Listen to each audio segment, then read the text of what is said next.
Hello, Culture Matters podcast. I'm so excited to introduce you to our guest. But before I do that, here's a quote I picked just for this episode. Maybe we can unpack. Quote, I am not afraid of an army of lions led by a sheep. I am afraid of an army of sheep led by a lion. Alexander the Great. Today's guest, Jason Henderson, CEO of Henderson Security and Consultancy and founder of the Four Pillars Collective. Wow, thanks for your service. I know 30 plus years serving our country, 16 plus deployments. I tried to do some research to figure out how many things were going on outside of I guess we'd call them battles and wars and things of that nature. Wow, Sure. a lot of things that I take for granted and we may be taking for granted. So thank you for that. And I guess a Navy SEAL and a top tier protector of our culture and our culture's value. So I want to thank you, Jason. I'm very nervous about this because I'm a little scared of you, but should I be? I guess that's the first question. No, I don't subscribe too much into what type of animals we identify with or anything like that, but I understand the analogy. Don't be afraid. I'm a very open person, and if anything, I'm pretty self-deprecating. So this will be an easy talk. When I was looking at that quote, I was curious because I'm not afraid of an army of lions led by a sheep. I'm afraid of an army of sheep led by a lion. I thought about the types of people that serve as relates to the SEALs. It seems like that'd be an army of lions. There's no sheep there. So I wanted to ask you what you thought of that part of it. Is like, is everyone as serious? Yeah. So go ahead. Sorry. Yeah. So, well, it takes all kinds. They've done numerous studies on us on what makes us successful, especially at the tier 1 level. And the only commonality they had in any of it was that we had a healthy disdain for authority. And I think what that means more is that we can think outside the box, that we aren't the stereotypical military members that, go charge a machine gun nest or go do this exactly, follow the order exactly. We are immediately thinking, hey, how can I do this? What's the smarter way to do it? And, we're really focused, especially at the tier 1 level, on debriefs and after action reports and what went wrong, what went right, how can we do tomorrow better, and really deep diving into all of our failures. And I even ask myself that every single night, just as a father and with my business and everything else, like, what did I do right today and what did I do wrong and how can I make tomorrow better? How important is it to ask questions in your mind when it comes to security and protecting one's family? It's extremely important to ask questions. You should question everything. I think we've learned that throughout the COVID and all the riots and everything that's happened over the past few years. Question absolutely everything and do your own research, and don't take, it's easy as we're talking about culture to go, well, this is my identity, this is my team, we all believe in one thing. That groupthink mentality really weakens us as a nation and especially as an individual. I'm very much into free will and personal sovereignty and diving forward as an individual, and not just because the rest of the lions say I need to. Was that an important piece, would you say, or how important was that in the successful navigation of missions? Yeah, it is incredibly important because the enemy's constantly evolving. So even when we'll go, okay, well, this is the tactic, this is the way we're doing things, the enemy's constantly changing the way it does things to adapt to us, right? So I'm always looking at how can we, once we kind of plan a vision and like, okay, this is our goal, this is our task, this is what our mission is, then before we even move, we kind of come together and we go, well, how can we adapt? How would I beat me? What's the best ways to take over? And we do what's called red selling. What's the best way to take over my company? What's the best way to hurt my family? In the security world, I kind of creep people out a little bit because when I go to their homes and I'm doing a security assessment of their homes, and lately I've been doing a lot of schools, is I'll sit there and I'll play this entire movie out in front of me of every possible way I would break into this building and all the horrible things that couldn't be done. And then I'm like, okay, well, how would I stop me from doing that? What are I guess, would you call it inverted thinking or working backwards? Yeah, I would always go to, Murphy's Law. What is the worst possible thing that can happen? Contingency planning is the most important thing we do in the SEALs. We sit down and we go, okay, we have a loose plan. We have a plan that we're pretty focused on based off the information we get. The information we get is 50-50 a lot of the times. We try to deep dive and research and cover every detail, because the last thing we would ever want to do is have collateral damage and be in the wrong area or harm the wrong people. So we're 100% focused on mitigating any of that collateral damage. And the way we do it is we go, okay, well, here's our plan. Here's as much information that we have on that plan. We watch it all the way up to the minute. We try to watch a target all the way up to the second we go and approach it. And even before I go and assault a target, I'll sit there and just stare at it for a half hour or so. And what's my feel? What's my intuition saying? What does everybody else see? And we're all communicating up and down the line. Wow. And then before we move in, we're like, okay, well, now I'm starting a contingency plan. What if I'm attacked from here? You know, the way it kind of works out is when I sit down at the beginning with this mission planning, the intel guy will come and lay out a map. It's not like in the movies where a commander will walk in and goes, here's the plan, and we're all going with it. It's not that at all. All he's saying is, here's my intent. Let's go get the bad guy. So the intel guys would give us as much information that they can into it. And we'll still go out and talk to other resources. Who lives in that area? Let's try and talk to them. What pilots have recently flown over? And we're getting as much information collection as we can, building up to it. And at that point, I sit there and I look at this dot that he pointed on a map, and I play this entire movie out in my head of, this is where my helicopter is going to land. If I can't land there, where's my secondary, tertiary areas? When I get off the hill, what if we get shot down? How are we going to secure it and get another helicopter and so we can continue the mission? If infiltration is for attack, I want to play this whole thing out through the target all the way back until I'm back at the base. And even then, I'm still thinking, okay, well, when we get back to the base, I got to hurry up and get my gear off. I got to put my safety, my weapons, my comms, everything over here. I need to quickly debrief. We need to get an initial feeling of what we just happened, and then we'll have a deep dive debrief in another hour. You know, so I'm playing this whole thing out in my head before, and that's just based off of a guy pointing out a dot on a map. Is you think it's part of the natural transition to become in a sense a consigliere or an advisor to families or institutions for security after having a career like that, where you're basic? Because I'm just, that's where my head's going. I was like, well, how is this helpful to the listener? Right? It's almost like you've been training your whole life for that. But it's the same thing with anything you do in your life, right? So with any company you're working in, you go, okay, what's our vision? If you have a CEO, he's saying, here's my intent. I'm going to have this very clear vision of what we're going to do. We all kind of come together and engage into this plan. Everybody's voice matters. You know, I came from a group where meritocracy reigns. Everybody has a voice. Everybody's hard work and effort that they put into something makes a difference. And when it comes to communication, even as a culture, we all would sit down and we listen to the dissenters. You always have the crabby guy in the corner that poos on everything. But if you really listen to him, he's got some pretty good information. And there's reasons that he's dissenting or discouraged. And then we all kind of go, okay, well, let's put that factor in. And we kind of openly communicate between all of us. And then really the only thing that the CEO or the leader or the troop chief, whatever comes in, is he's just the tiebreaker. If you're coming down to point, here's the 2 points, here's what we have, then you're that as a tiebreaker comes in and say, well, the consensus in my mind, based off experience, based off of things I've seen, I'm going to go with A versus B.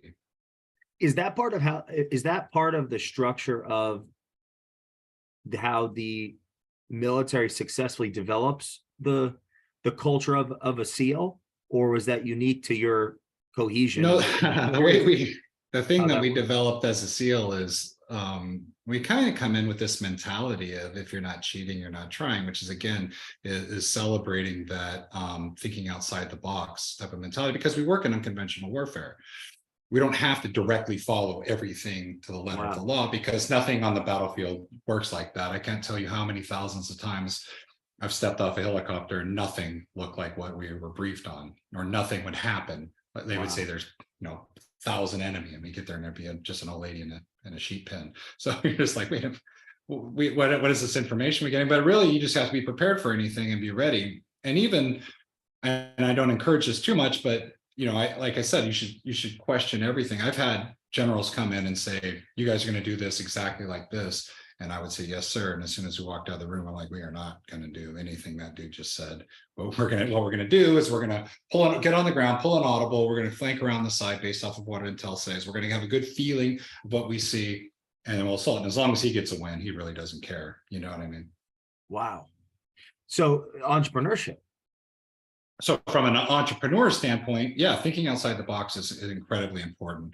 And, developing that culture of talent development where you're going, okay, let's get our senior guys to work in every job in every department, or at least be regularly communicating with everybody, and start mentoring the younger guys as they're coming up and developing them, but listening to them. Because what we tend to see a lot is the older guys get burned out because they came in young and are trying to make changes and develop something. And then after being told no 1,000 times, they're running into 1,000 roadblocks. They're like, man, I got 2 years left. I just want to get out of here and retire. And they start becoming stagnant. But especially at the tier 1 level, we just get rid of guys like that, because you have to constantly be evolving, constantly be developing, and taking in what the younger generation is saying. It's okay to tell the younger generation, hey, I hear what you're saying. We tried it. Here was the result. It failed. And this is why we developed and go in this other direction. That's an appropriate answer versus, no, we're not going to do it. Or the old stupid saying of, oh, we don't want to use up our last silver bullet or something like that. Like there's some, like people's feelings are going to get hurt when you challenge red tape, or you challenge it. Understanding where the money flows through your company is very important, even at the lowest levels, because at the lowest levels, if you understand where the budget goes, then you can understand, hey, I can only put this much effort forward because the budget constraints are here. And if there is budget constraints, why is there budget constraints? And then follow it all the way up to the top. And if that's communicated by the CEO, then everybody's kind of working together on the same team for the common goal. What are some tools, whether what are some tools that you to develop the emotional capacity to even act out some of these things? Like, do you have training for that? Well, recommend in my group, we all suffer together quite often. So when you suffer together, you tend to trust each other. And everything we do, one of us could die. So whether it's parachuting or diving or shooting or blowing up things, whatever. So you have to be on at all times. And so for us, it's easy because we automatically trust each other. We're always communicating. We always create this open culture of, around roundtable discussions. In fact, the group that I worked with, we literally had a roundtable and we'd all sit around it and just like I said, everybody's got a voice. Everybody can point up, and if people, but you only had a short window. You can only make a statement, or you can only even in debriefs, we're like only 3 statements to take the top 3, then we're moving on. You know what I mean? We're not going to sit there and what if and gameplay it too much. We're just going to get right to the point. Well, let's fix these 2 immediate 3 things. Let's prioritize them and then attack them and do the best that we can. And still, everything's got to be communicated up and down the board as those prioritizations are going through. So for companies, I would just say, first and foremost, make sure you have an open dialogue of communication everywhere. I've done a lot of work in Silicon Valley, both from a security standpoint, and also we would have leadership exchanges with them. And that was always the universal thing, is have an open door policy. I think there's famous stories going back to at Apple where the engineers weren't talking to the salespeople, and one of the guys came in. He's known as the coach up there. Unfortunately, passed away a couple of years ago. Really good guy. But Bill, he was the one going back and forth. Yeah, Bill. Yeah.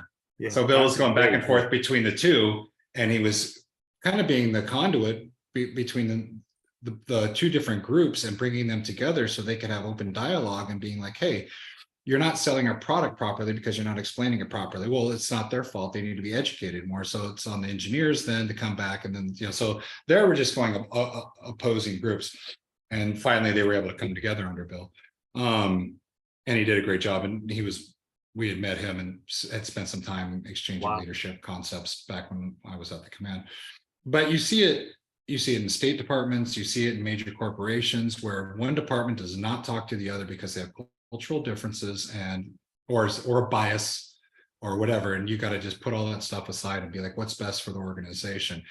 If we all work together and we all lift the organization up, we all win as a culture. How do you view gossip or triangulation? How do you stop it, or would you go about limiting it as that? I'm curious if you experienced it or. Sure, of course.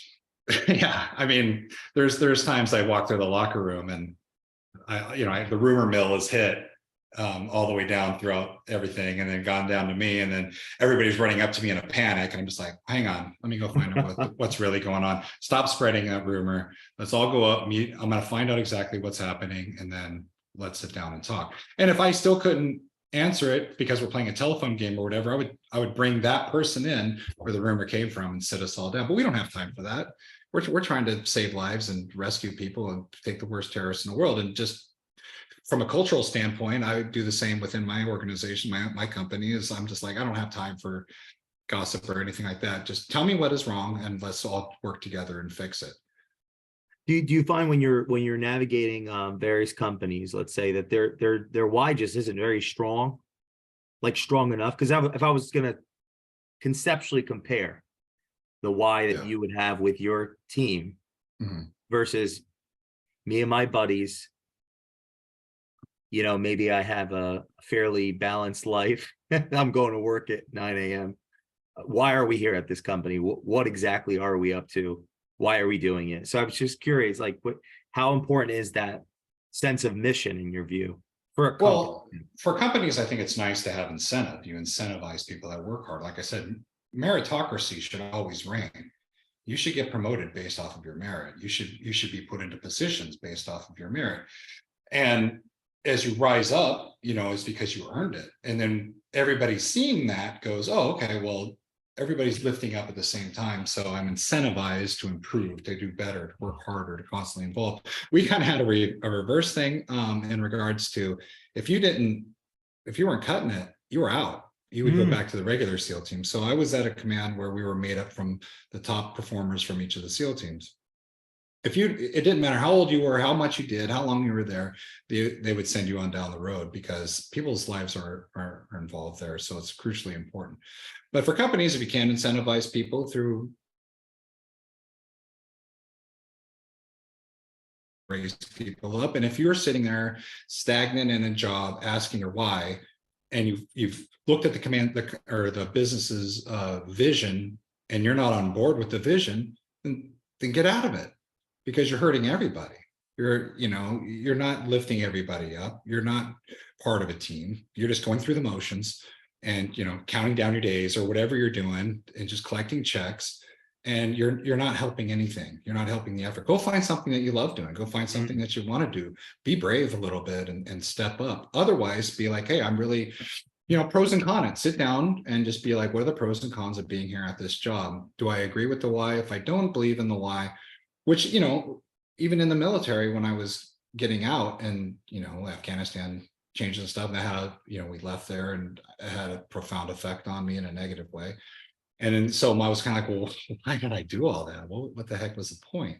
And, but in the end, I had to really sit down and go, okay, what did I do that was good? And I'm like, okay, well, I captured all these terrorists and horrible people, and I stopped all these murders and things from happening. So that was good. And, then the more and more I thought about that, I'm like, the pros outweighed the cons, so it was all worth it in the end. Wow. I was listening to one of your interviews, and you had talked about originally, correct me if I'm wrong here, but originally going to Afghanistan or there, somewhere in that area, and the approach was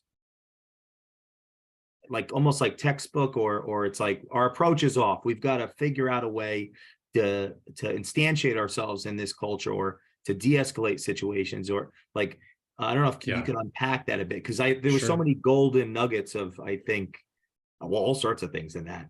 Well, we didn't know what we were doing when we first went to war, to be honest with you. Even if you look at the first Gulf War in the 90s, there really wasn't. It was like tank battles, right? There wasn't much on the ground special operations type of work. There was a little bit, but it wasn't much. So we were kind of just going off of what the Vietnam War veterans, that when I went through training, that's who kind of coached us through it. And it was just like violence of action. Use as much force as necessary to subdue the enemy, which to a point, I agree. But after like 1 or 2 deployments in both Iraq and Afghanistan, we were doing way too much collateral damage. And we're a very professional surgical team, and doing collateral damage is a catastrophic result. That's not a big win. You know what I mean? I want to just surgically go in, remove the enemy and take them away from there, hopefully alive versus dead. Now, the reason is because they tattle on each other, and then you have this ongoing case and collection of bad guys, right? Wow. Wow. So when we were there and we noticed all of this, we were, we all have really strong ethics, regardless of where we came from. And, for me, it kind of came from because I grew up in the mountains. You would call the police where I grew up and it would never show up. We lived way out in the country. So we policed ourselves and we took care of ourselves. So our ethics were very high. I used to watch, my mom had John Wayne on loop.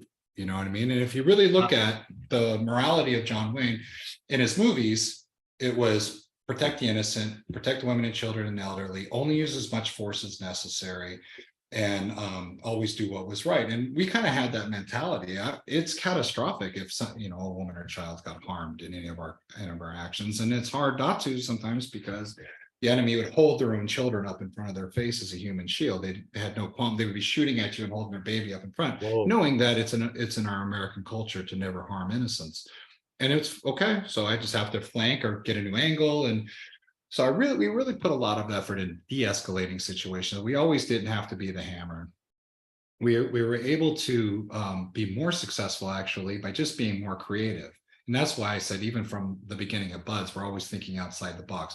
We use that term, if you're not cheating, you're not trying, but really, and the instructors would watch us, and if you got caught, then you would get heavily punished, but you would own it. So any mistakes that we make, we own it. And we put all the onus on ourselves. I did it. I'm the one that made this mistake, instead of saying, well, making excuses for everybody else. Wow. But on top of it, if I did get away with it, then it's me against the enemy. That's really what we're training for. And I have to be constantly evolving, constantly adapting. Even if I'm flowing through a house, I'm on a hostage rescue, and I'll go up to a door and I'll put my hand on the door, and my intuition is kicking off, and I'm like, something's wrong. I can't open this door. I'll launch everybody, clear the rest of the building, get away from that door, pop the door, and more times than not, rounds come flying out of it. So you really have to listen to your intuition, and best practices, and based off of experience, what's happened in the past, and how we're constantly adapting and learning and evolving and not making the same mistakes twice. How important is preparation in all of that, intuition? When we train worst case scenario. So if I'm training, the way I start training a guy in a building, let's say for just a basic building takedown, I'll give a class and explain what's going to happen. I'll demonstrate what's going to happen. I'll slowly walk them through what's going to happen. And then as they're getting better and better at their flow, then I'll add distractions. I'll add smoke. I'll add, darkness. I'll add all these different, everything, pig's blood and everything you can think of, and crazy pictures and people in costumes and anything that would make you pause and look at it, because I need them to be completely dialed in and only focus on the task of clearing the building. So I think you can do the same thing with a lot of organizations out there, is just sit down and go, okay, what's contingency plan? What's the worst possible thing that can happen? Let's prepare for it.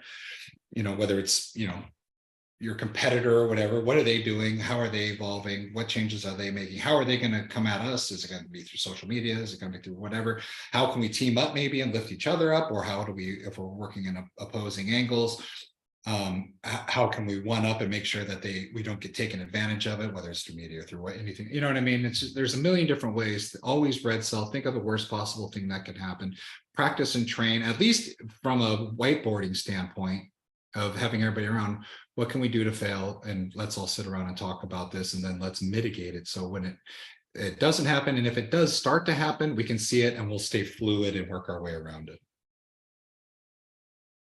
Where does entitlement fall into this scenario? Is there even such a thing in a culture that you're not so much with us, but we see it all over. It's funny, as we're talking about Silicon Valley, one of the biggest social media platforms, we were sitting down with them and we were just going over, like, what challenges are you guys having back and forth? And they said that the problem was with the generation, this was in the mid 2000s, was they were extremely entitled. They had all these snacks, they had all these free things out, and, these benefits, and people were still complaining. I need a different snack, I need a different thing, whatever. So there was a lot of entitlement, and they were shocked when we told them that we didn't see it.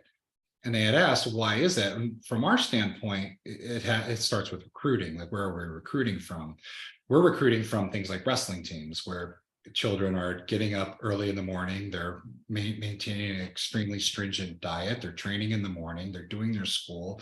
They're doing a second practice at the end of the day. They're coming home and studying tape and doing their homework. And they're extremely disciplined, and they have a high perseverance, and they're able to have a high pain threshold and work through anything. I can teach somebody like that how to do literally anything. They're recruiting from grandma's basement, and these entitled kids that have never accomplished anything, never really done anything except maybe get good grades, or just really good at social media or whatever it is that they're working on.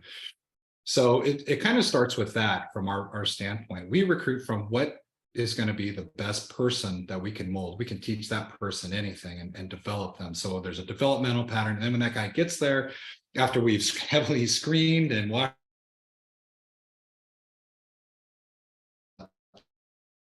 you become a team member is after everybody's already gone. You don't start it earlier and be like, oh, I need to keep this guy from walking out of the surf zone and quitting. You just like, go ahead and quit, because you're going to do it later on. So, I'll say once, hey, I don't do it, but if you go ahead, then go ahead, because I need you to all weed out all the people who aren't with the why of the team. I just, if we can't fix what it is that you have a problem with the why, then you need to move on and find your own why and find it someplace else. You think it's easier when proportional to how clear the leader's why is, the leadership's mission, where they're going? It's got to be the whole team. The whole team's got to be on the why and have an understanding of the why. It's easy for the CEO to go, well, this is my why, but everybody goes, well, our why can adapt and change and evolve, just as long as it's not devolving, then everybody should kind of be on board with it. And people reading it and go, okay, this is what the why of where I'm here is.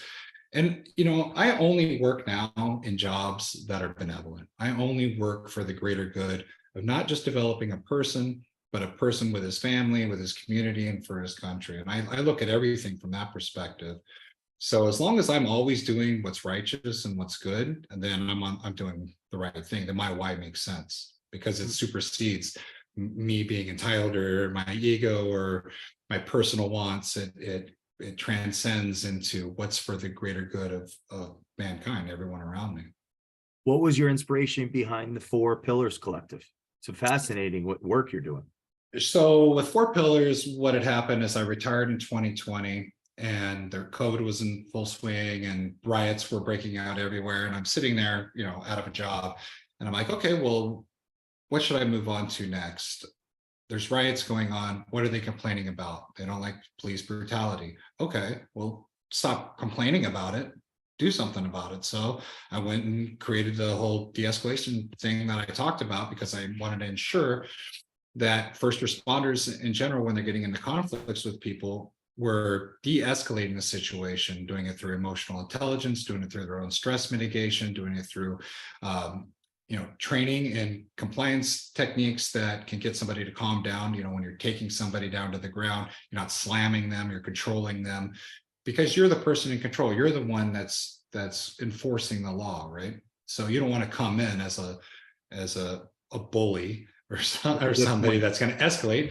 Because if I'm standing there looking at an opponent, this is something I learned at war, and I'm screaming at him, put your hands up, put your hands up. Maybe they understand my language, maybe they don't, but I'm screaming. And the more I scream, the more I hyperventilate. I'm getting less oxygen in my brain, the less I'm thinking. I'm not thinking. Now he's escalating. I'm already at my peak escalation. I'm not thinking clearly. Everybody around me is escalating.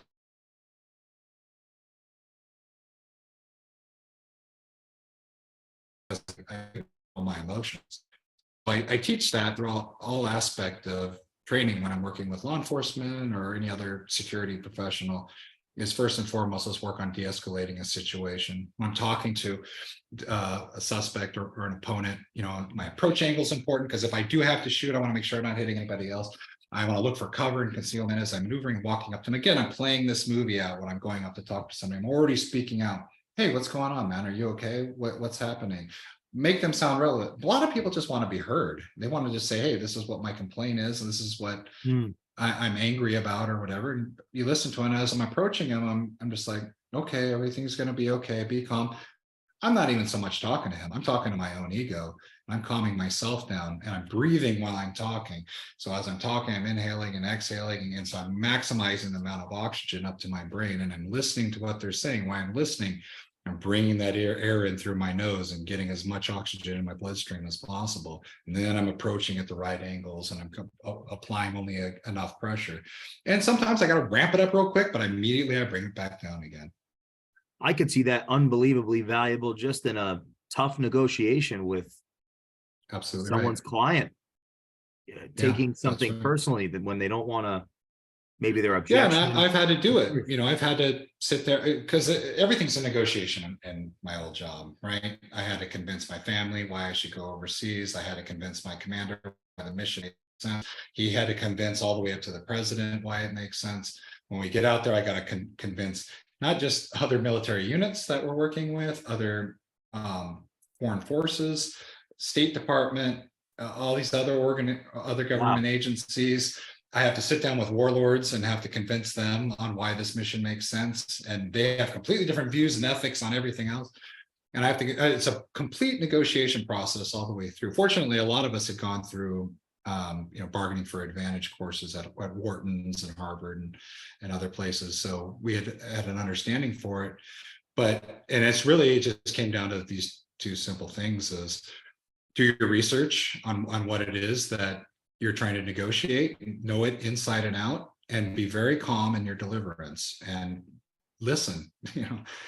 Talk only as much as necessary, and aggressively listen instead of just that passive listening where you're not paying attention. Wow. And just control your emotions. Never, your biases and all these things want to spike up. Because a lot of the warlords I worked with were absolutely horrible human beings, but I needed to convince them to either be a surrogate force for us or work with us for the common goal. What's your take on that? Are a lot of them just products of their environment? I don't know how deeply you. I would say almost all wars in third world countries are based off of bias and cultural differences. Wow. We align ourselves with groups around the world that aren't so much that they like America or they want to be a part of us. They just hate the other tribe, more than anything else, more than life itself. Yeah. So we're just like, okay, well, that other tribe's part of it with the bad guys. So we need you to be on our side, and we'll provide you with equipment and weapons or whatever. But they're still not really allies to us. All they're trying to do is just kill off as many of the other tribe as possible. And that's from some infraction that happened 200 generations ago. Wow. Yeah, I guess how important is the story in all of this? People's story in your experience. You met so many people from all over the world. You definitely have to take that into account. You definitely have to take what are their values, what are their ethics, what is their cultural differences. A big problem that we saw was when we had control of Iraq and Afghanistan pretty early on. But we had this mentality that, we're going to, modernize them, Americanize them, show them our values, show them our ethics, get them to join the team and let them rise up. But based off of World War II with Germany and Japan, but those are very advanced cultures.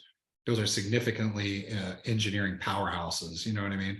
You're not seeing that in a lot of the countries where we were fighting. And they could care less. They could care less if we come or go or whatever. They're still going to go and fight the other tribe no matter what. I was building a militia group in Somalia, and when I lived with them, they were extremely lazy group of people, really just the most horrible of people, the specific tribe I lived with. And there was this group that was working really hard within the compound. And I'm like, I want more of these guys. Who are these guys? And they're like, those are our slaves. I mean, we can go purchase more at the slave market. And I was just kind of like, okay, what generation am I in? If I would have been very forceful and said, well, first thing you need to do is free your slaves and, work together, then they probably would have killed me. You know what I mean? So holy cow. You have to show value. You have to have an understanding of their cultural differences, and then I would imagine it's the same with businesses. Understand your cultural differences between departments, between other companies and other organizations, and when working with foreign nations for I think you just artfully described a failed merger or an acquisition, like a failed one in a sense. Catastrophic results are catastrophic results. So plan ahead of time, mitigate it. And like I said, if you can bring somebody in from that culture to sit you down and give you a cultural brief on what exactly it is that they believe and what they think and what motivates them and who's their opposition, and what are their gestures, Were you always, were you a naturally curious person, or did you develop that over time through the training that it takes to be successful through this?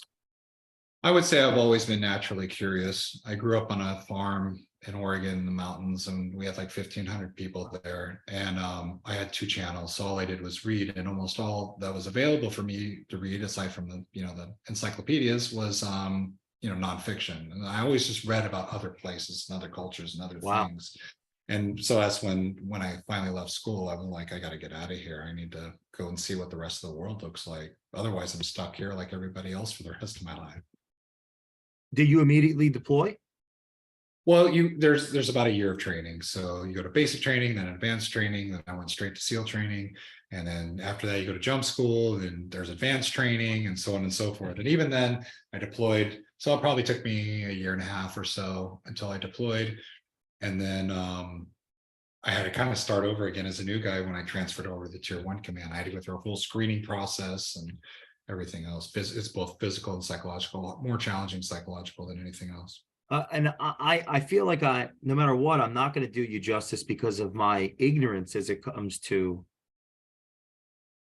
rank and really the pedigree of our all of our forces. So if you could just paint the picture for the audience of, I guess, the degree of difficulty or the commitment that it takes to, so that way I'm properly articulating your credibility here. So I don't want to undershoot you, as I feel like I'm disrespecting you by not even really tapping the surface of that at all. No, I mean, out of a couple hundred people that started with me in SEAL training, I was the only one that made it 30 years. Jeez. So that's of decades of people quitting, getting hurt, having to get out, giving up, whatever along the way. So it's extremely rare to get that long. I retired as a Master Chief, which is E9, which is as high as you can go as an enlisted. And I always stayed enlisted because I always wanted to stay in the fight. I did 19 deployments, 16 of them to combat. Wow. I was primarily just focused on the mission, and I wouldn't have made a good back at home base type of leader anyways, because I've never been into haircuts and cami inspections and things like that. I could care less about uniforms or anything like that. And to be honest with you, where I worked, nobody cared about rank. Rank didn't mean anything. What meant was how you stood as a leader and your reputation. And then everybody looked at you like, oh, when this guy speaks, it's important what he says. If anybody ever said, well, you need to listen to me because of my rank, we would all look at that guy like, okay, you're a boss. You're not a leader. In fact, we need to get rid of you because you're very weak from a mental standpoint, psychological standpoint. Like I said, we're completely focused on meritocracy, and you lead by doing everything yourself, putting yourself in front of everything else. You are willing to suffer before everybody else. And as long as you're willing to do that, then you start building rapport and trust with everybody else, and guys will start trusting you with your life. And, saying it's my way or the highway, that's a horrible way to lead. It's not a leader. Again, it goes back to that boss or that coach type of mentality where do you think that creates, it creates dissension? There's no question, because everybody's going to start undermining it, and they're going to be like, how do we get rid of this guy? Have you seen that manifest? Sure, sometimes. I see it more with officers, because officers come in with us 2 to 3 years tops. And they either try to come in and change the entire culture. And if it's not changing for the better, then we just kind of work around him until he leaves. The worst I've had to work with is a narcissist. I worked with a narcissist that was one of the worst people ever. And the way that I ended up getting rid of him was I just got out of his way. And I stopped covering his back and supporting him. And he just self-destructed to a point where everybody finally saw what it was. And it's funny thing is now he's out doing podcasts on leadership and stuff now. So powerful. Jeez. Yeah. First I want to say, when I was preparing, I was like, one of my goals, well, our family's goals, is to be at some point in where we would need the services that you provide on the security front. So I was like, preparing, meaning to be that successful to where you actually have a team of people to protect your family. So I'd like to unpack that a little bit. One why is that important without going into any details of who or, any nuances there? But why is it important to have a security team when you have created success in the world? And what do people look Well, you know for? what I do? I do some personal physical security for people. I have a team of guys that mostly we just go on vacations, and mostly it's with people from New York or Silicon Valley, for highly successful people. And because when they go on vacation, they kind of just want to be left alone and they just stay in the villa and they want to relax, right? So we'll take their children or family members and protect them more than anything else. One or two people will stay with the main people, the main family members. But I'm with the kids more than anything because I'm a SEAL. I'm the one that's always out surfing and snorkeling with them and doing stuff. So it's great for me. I really enjoy it. And the priority is they can relax fully if their family is safe and take care of them. But I don't do much of it in the US for the most part, because I found that nobody's going to be there for them all the time. To train the families on how to have good situational awareness and plan ahead so that they can be security conscious and know what to happen if they're approaching a parking lot or a gas station or emerging threats or a fan or whatever, and how to mitigate some of these issues themselves, because I want them to be as self-sufficient as possible. So I'll go and spend 3 or 4 days with them, sometimes longer, depending on what they're willing to learn. Good practice.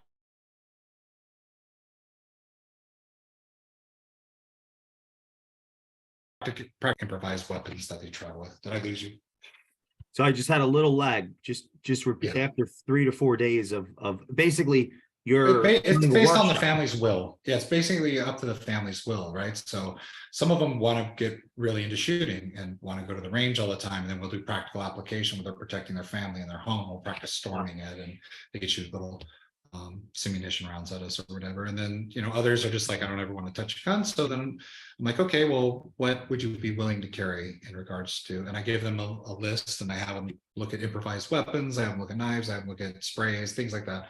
And then they're like, okay, I'm happy with a flashlight. I'm happy with this tool over here. And then I'll train them in that and work them through with that. And then we'll go out and do practical application. I try and get them at a gas station. I'll try and get them at a store and just see how they move. And it's a lot of times we'll take families for walks, and I'll have a couple of us kind of approach them from different angles and see how they maneuver and get around things, and without escalating and getting more avoidance than anything else is probably what I train. And so this is something that you do still offer to anyone that's listening that has interest. They can find you and you can go to hendosec.com, HENDOSEC. Expensive, so I could see that being something know that ahead of time. So yeah, I could see it's okay. Like I said, mostly my clients are Silicon Valley and CEOs and a lot of investment people that are traveling to Europe and stuff. I work with a lot of them. We're starting to do larger corporate events where I'll take a team that's like there's a team in Europe that I took that's handling a lot of the finances for Ukraine. So they're traveling to that area. So I'll go and train them down in Florida for about a week and teach other things, leadership and stuff, also communication, basic things like that, along with, security practices and protocols. I think what your value is huge in the marketplace, because I think the entitlement at the top of a institution, I mean, I don't see a person in position of leadership asking the questions and have the emotional awareness capable of getting the answers from their subordinates if they're entitled and think they're not. That's right. I just think you artfully broke that down. Oddly enough, I've gotten more into corporate coaching than anything else. And really it kind of just spawned from me having conversations. People just, like you and I talking, and then you're like, hey, this guy, my friend, wants to talk to you. He runs a Fortune 100 company or whatever. He wants to just get an outside point of view. And it's become like a thing where, and I'm not great at the business portion of it, because most of these guys end up becoming my friends. And I'm trying to be like, okay, well, for this much, you'll get 2 phone calls a month or whatever, but they call me like every other day and we're visiting each other and doing things. So they need you. I'm fairly new into it. But it's worth it, because again, I'm focusing for them for where they're at physically, mentally, and spiritually in the aspect of energy systems and things like that, and how they apply their goals and their why towards more positive, benevolent, reasons. What it can't just always be taking. You can't just take forever. And like, I'm going to get mine. I'm going to get this, and I'm going to get that. When I retired from the military, I had a little bit of it in regards to I was done with the government.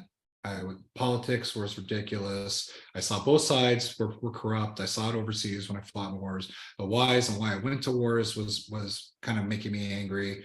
When I watched all those guys get released from Afghanistan, from the prisons, all those terrorists, all those people that killed my friends, all the pedophiles that were over there, I saw them all get released. And it makes you like, what the hell was the point? Why did I do all these things?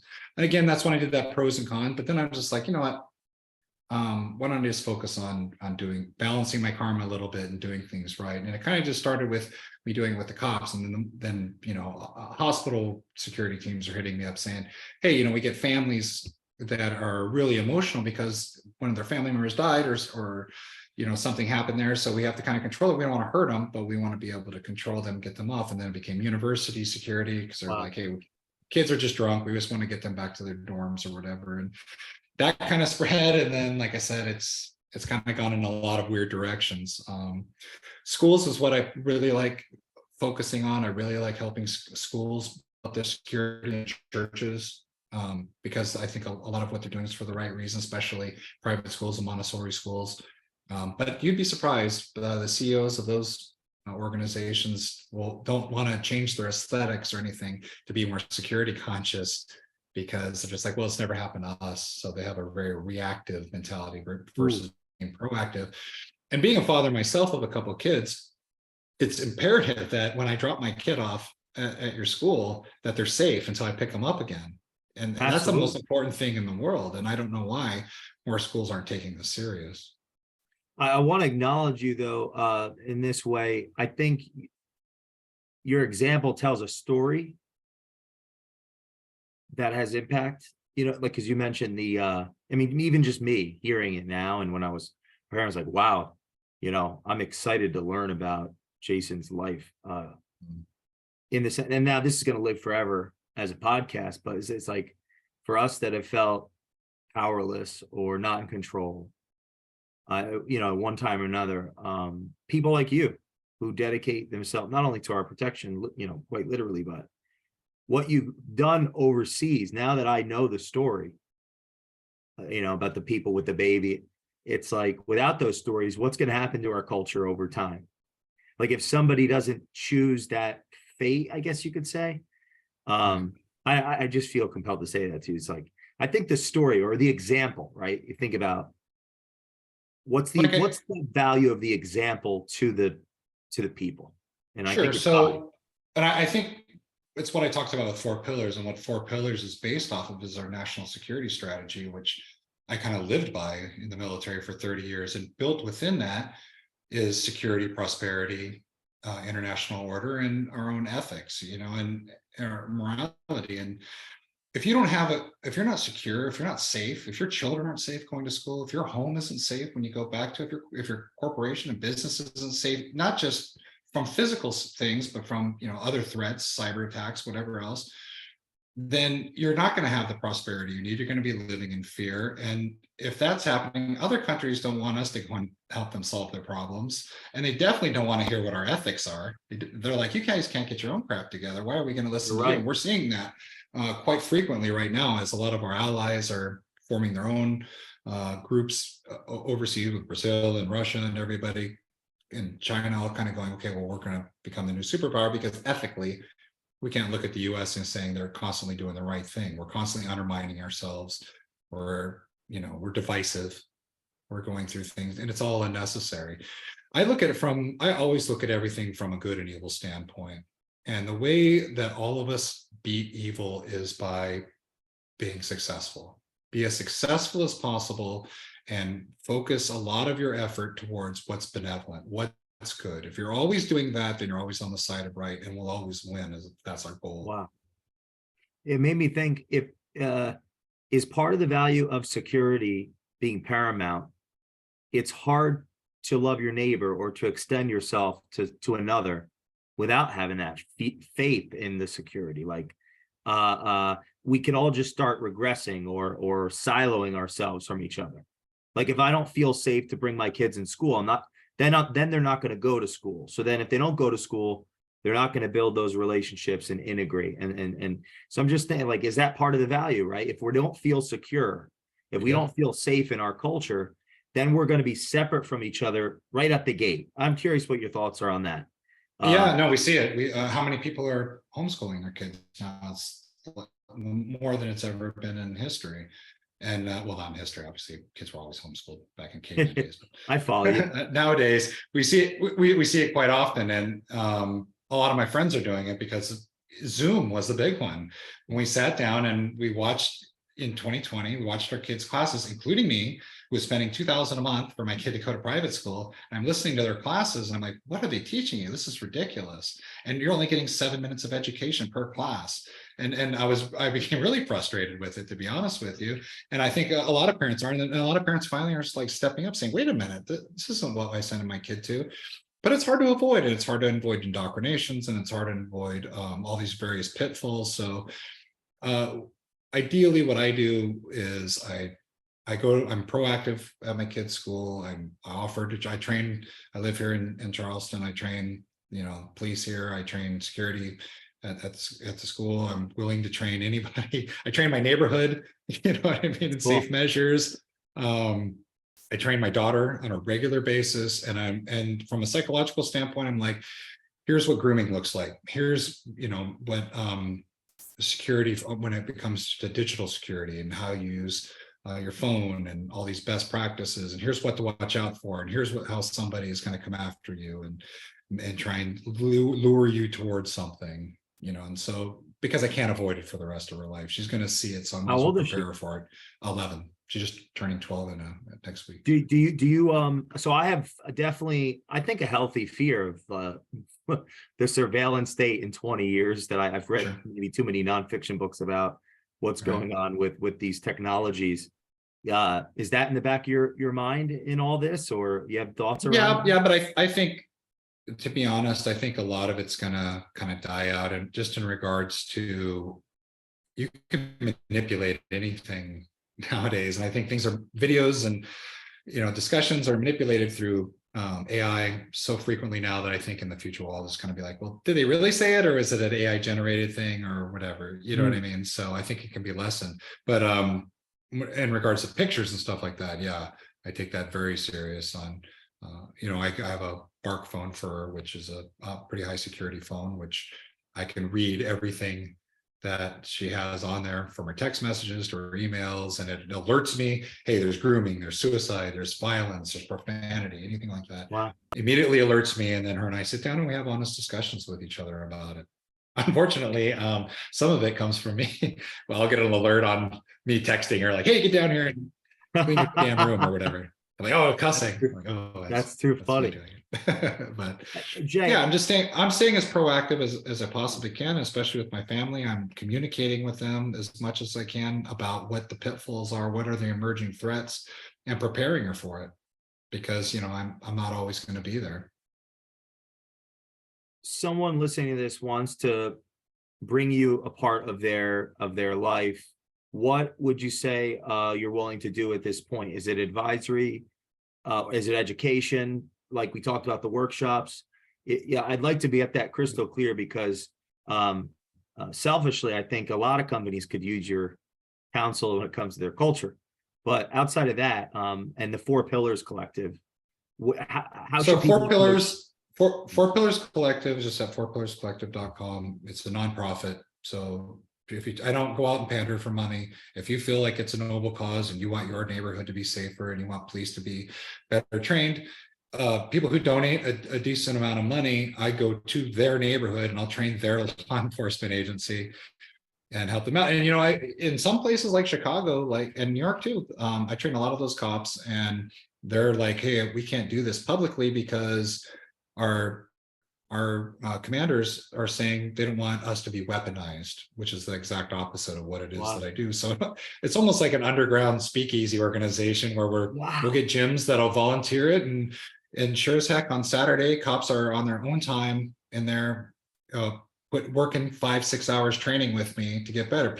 They care. Cops really care. They want to make a difference. They're just not given the budget. They're not given the training. They're not giving, depending on what department they're from and what their seniors look like. So it doesn't matter to me if that's the culture. I'll still go. I'll communicate with them. I'll sit down and have a talk with them, even if I'm not welcome in that area. And if we can provide some training for them, I'll absolutely do it.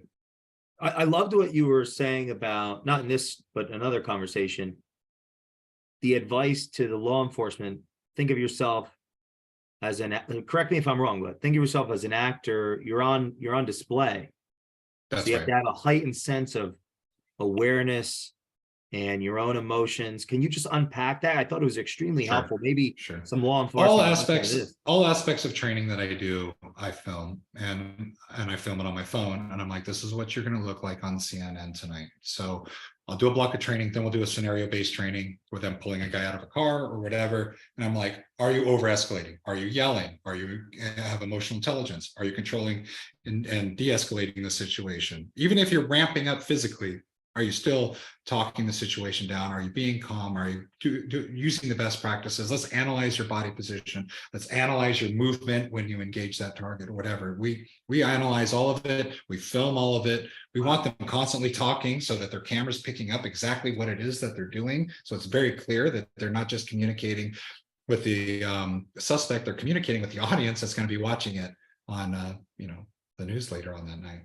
Or your bosses and everybody else. And you want to use those as training platforms anyways, because you want to go back and they're like, what were you saying here? And you're like, well, this is what I was trying to convey. And I was using too much verbiage, or was because I was stressed out or whatever. So this is, how can we train it? Well, let's all just get exact words that we want to use and calm ourselves down and communicate more clearly and things like that. Because that's the way we did it when I was in sales, is we just hyper analyze everything and make just literally micro improvements to be more effective. It seems as if technology creating that level of transparency turns a couple of nasty situations into the PR almost, or the perspective. And so you're coming in with maybe the future of what the education would be needed for someone to even do the job in 10 years. I just think it's very brilliant. Yeah, thanks. But like I said, I think everybody can kind of do that. Take a look at what would destroy your company. If it's through social media, if it's through any of these things, if it's through picking teams or having these identity issues or anything like that, I think you should really culturally, you should take a look at it and go, what's going to destroy us? And okay, what can be used against us? What could be manipulated against us? How can AI twist this around? And then how can we stay ahead of it? And what's going to be our response to all of it? Well, it's a testament to the value you bring. And just because keep in mind, the credentials for a founder would be to start something. They aren't necessarily going into high pressure situations like yourself, gathering intel, preparing, like this whole, everything you just expressed of what it took to become the highest level, basically in the world of what you did. The founder or CEO of the organization, they may not have that experience to build that emotional capability, right? Which is a testament to what you're providing to them. They didn't have that special forces training before they started their company. That's why they need you. Well, I think you can probably look at I don't read a lot of what other CEOs say in books, but I know that I've sat down with a lot of them, and our message is across the board the same type of things. Meritocracy reigns. You measure everything. Reward informed risks, take chances, and reward people for doing that. Like, you took a chance. It's better than being stagnant. At least we're evolving. Develop, mentor. Every leader should be a coach. Inspire. Figure out ways. How can I inspire this person? Is it through incentive? Is it through a fan?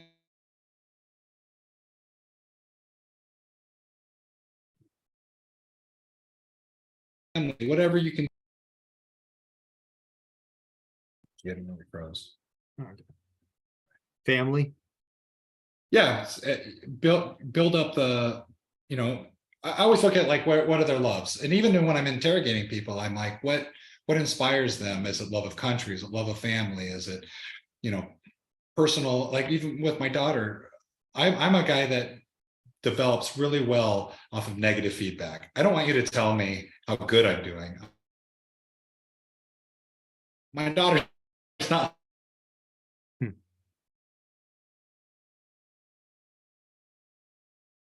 like that. I don't know why we're getting such a lag.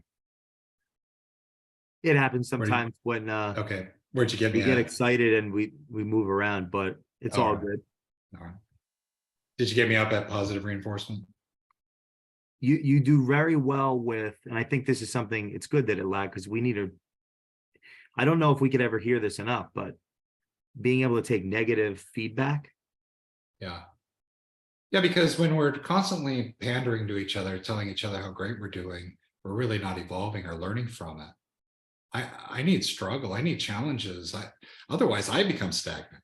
Like I need to constantly be growing. So I'd like to rip myself apart and figure out all my flaws and biases and, you know, things that have been holding me back from really transcending and moving forward. So I hyperanalyze those things so I can mitigate them, you know.